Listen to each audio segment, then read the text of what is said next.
everyone, how's it going? So I'm kickstarting a new series called the Monday Q&A, and this is something that I wanted to start at the start of lockdown. So I got you guys to send in a couple of questions on Instagram, and I'm going to pick a couple from those and make this video. It has taken me a while to get round to these questions just because things didn't work out quite as I had planned originally, but hopefully this will be a fun little series for you guys to get your questions answered if I haven't been able to get back to you individually. Alright, let me just get the questions up and we can get started. So the first question is from Soph Spicer, who asks, what are some things you didn't know about studying medicine before you actually started? In brackets, for example, common misconceptions. You know, I had to think quite hard about this at the beginning because there wasn't anything majorly specific that came to mind, but there were a couple of things that I had been told from my friends in older years. So let's start with some of those. As the majority of you guys know, I'm actually on the graduate course, so some of the misconceptions might be specific to the grad course as opposed to medicine in general,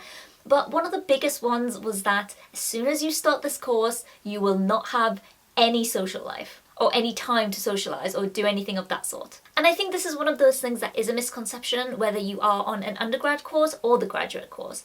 But it kind of makes me laugh thinking about it now because while it's not true, you can absolutely have a social life and you're more than capable of carving out time for that, it kind of makes me laugh now because it is much more difficult, I find anyway, on the graduate course. Having said that, the reason why I'm saying that this is a misconception is that a lot of the times this becomes like a self-fulfilling prophecy.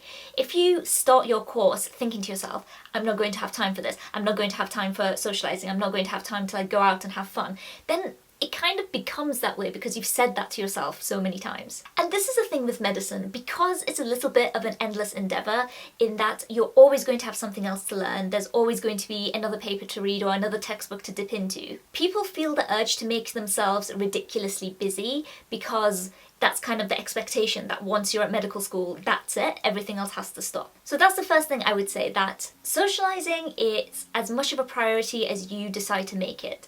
Even on the graduate course, even though it is, I would say objectively, more difficult to have a social life compared to the grad course, there were plenty of people who still made it a priority and still managed to carve out a bunch of time to do all of the other things they wanted to do. And also remember that there's a very social element to medicine in that you work together a lot on a lot of either projects or if you're like practicing OSCEs together or practicing clinical skills together. So that's always something else to bear in mind as well. So that was misconception number one. Now, the second misconception that I heard from a number of people is that medical school is this really competitive place where everybody's just out for their own and people don't help each other and they don't share notes and they hide resources from each other. And look, I'm not saying that those people don't exist, and I'm not saying that this is a unique problem to medicine, because I think in any course or in any area of life, when you put together a bunch of really high functioning people, some of those behaviours can come out of, you know, the best of us. So I'm not saying it doesn't happen, but I think the extent to which people expect this to happen, again, becomes a self-fulfilling prophecy. So if you are going into medical school with the same mindset of, oh my god, everyone's really competitive and everybody hides everything, maybe I should do the same, like maybe I should hide my notes and I shouldn't share because people aren't going to share with me.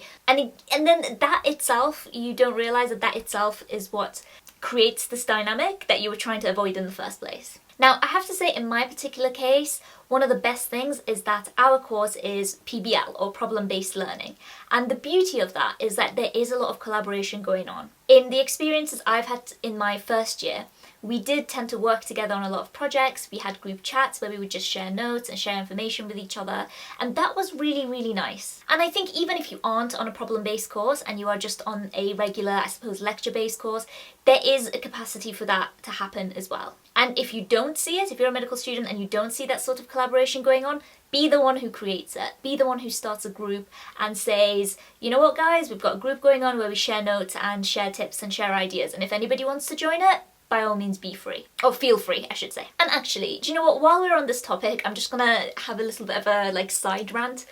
The thing with medical students is that by nature we are all extremely competitive. And part of the reason for that is because of the way that the medical application system works, is that you kind of have to be competitive in a sense of being able to get through the process and get through the application and get your interviews. And there's nothing wrong with competition in and of itself. I think it can be a very positive thing, and it can encourage people to strive to better themselves. And ultimately, as doctors or just as people, that's what you want. The time where you start hitting a wall with competition is when either you yourself or the people around you may start developing a bad attitude, let's say, towards it. And what I mean by that is that you start developing this mindset of, if somebody else wins, that means I lose. And that can be really, really detrimental to your own state of mind as well. And what I would say to that personally is that, think of it like in sports. People who play sports know that sometimes they're going to win and sometimes they're going to lose. But in both cases, they would have gotten better. They would have gained more experience. They would have got more practice. And I know it can be easier said than done at times, but if you sort of move forward with that attitude, then it'll just be an all-round better experience for everyone. Let's just put it that way. So remember good sportsmanship is the point I was trying to make with that. Another misconception, and if I had to, this was the one that affected me probably more than everything else, is the misconception that you've made it. And let me explain to you what I mean. So because the medical application process is a long-winded process, and for me personally, who was applying to a grad course, it almost felt like double the effort, because I had a full-time job going on and I had to get a lot more new work experience and things like that alongside. So there was all of this effort, and once I had finally gotten my place, I kind of just had this sigh of, oh, okay, I've made it, I can relax now, the hard part is over. Wrong! Don't think like that. The reason why that can be so detrimental is that if you kind of go in with that state of mind, I mean, don't get me wrong, be grateful and you can have a bit of a moment of relief if you have finally gotten your place. But don't let that take over your mind, because you will start to become complacent, and that's exactly what happened to me. Without a shadow of the doubt, within the first, I would say maybe 6 to 8 weeks of the course, the hunger I had to chase something and to improve myself and to push myself had kind of just dissipated. And part of it was because I was just so exhausted from everything running up to getting into medicine, as I said, the application or whatever. But losing that hunger was so bad, because grad med is literally like an ocean of information, and it's not going to stop for anybody, and you kind of just have to keep going and keep your head above the water. So even if people tell you that, oh, the hardest part is getting into medicine, the next phase is easy because all you have to do is cruise through, take that with a pinch of salt, because having the whole I've made it attitude sort of takes away the excitement. And medical school is so exciting. There's just so much to do and so much to learn and so many possibilities. And for me personally, it was a damn shame to kind of forget about all of that and have to kind of come round full circle. Alright, so that was Sophie's question. And I do actually have a couple of more questions to answer. Before I do, I want to let you guys know that I have recently started a Redbubble shop. And you can see that I've got a couple of my paintings in the background here. So if you are also into that sort of medicine-y, science-y, anatomy kind of art, and you want to grab yourself something a little bit cool and a little bit different, then I will leave a link for that below.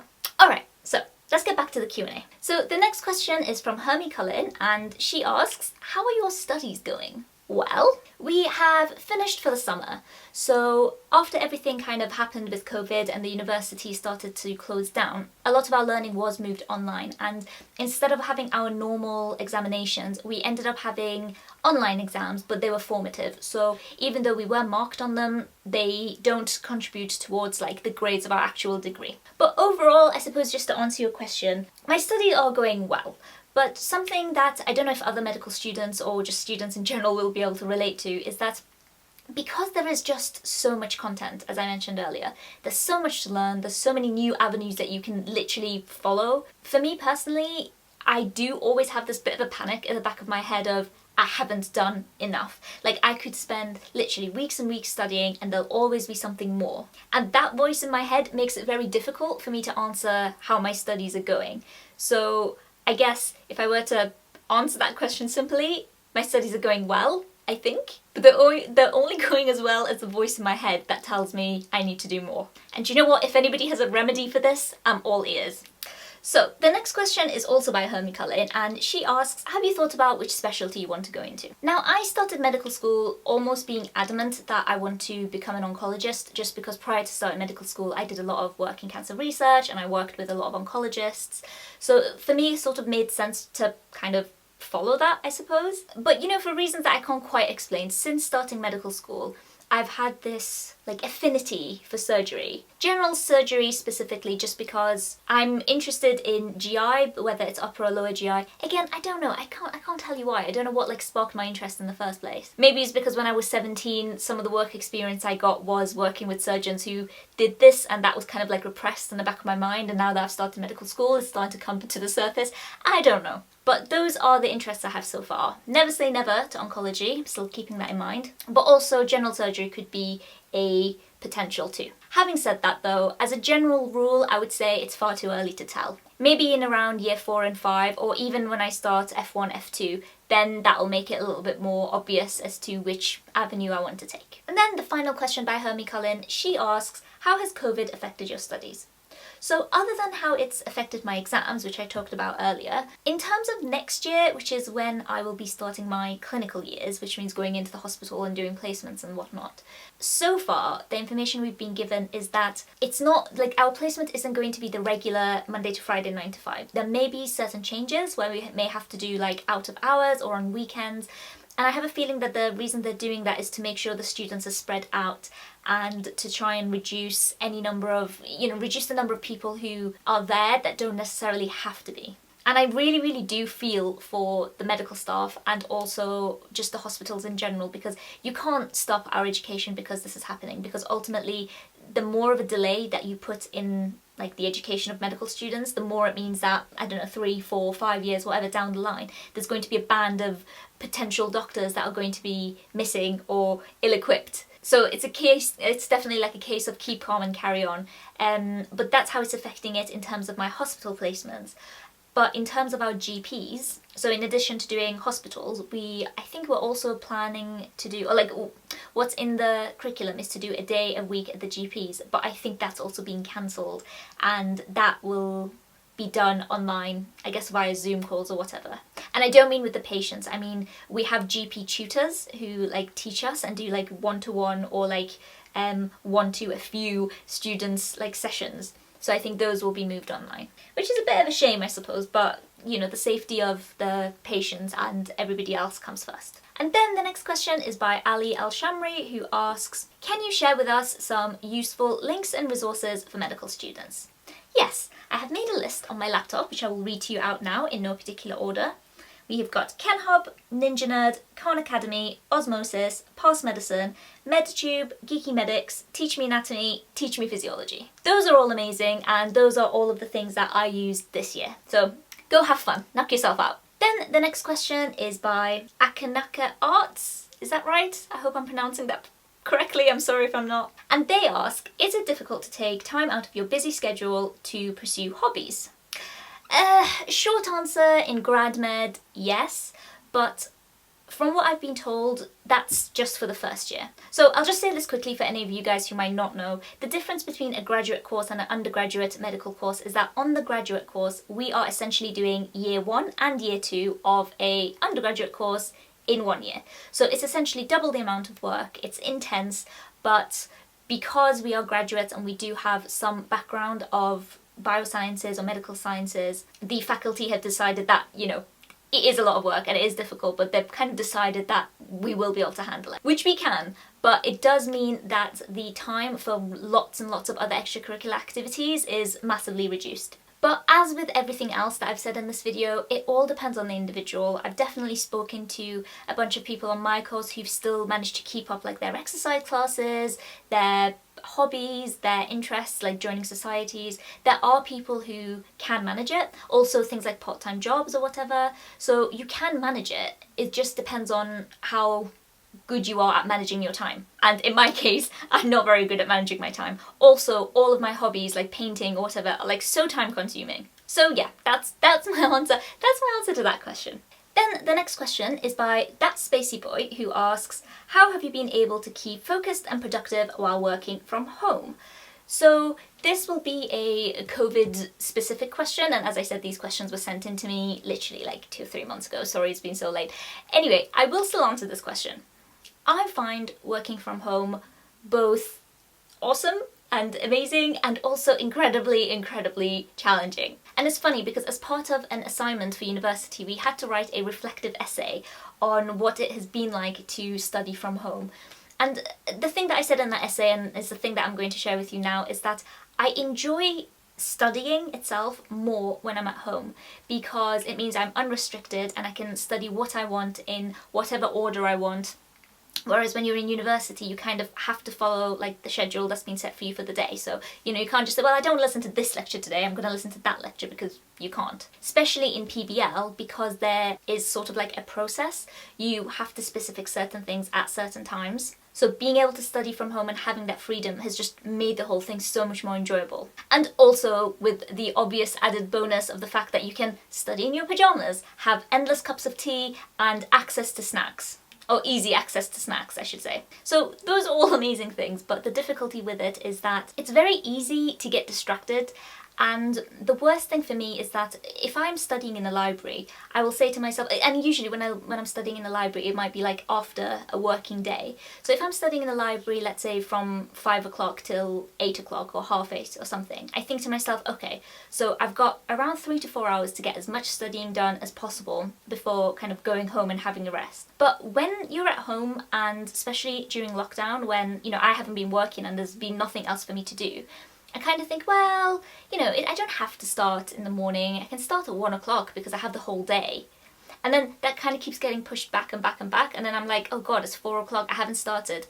Well, don't worry about it. You know, have a rest day today because you have all of tomorrow and the day after and the day after. And that has just meant that I've ended up putting off or putting back a lot of the studying that I could have just done and gotten out of the way. And there you go. Those are all of the questions that I had for today. As I said, do go on my Redbubble shop and have a little browse around and see if you find something you like. And if you do have any other questions, then I will leave my Instagram below. So you're very welcome to comment on there, or you can comment in this video and choose the next questions.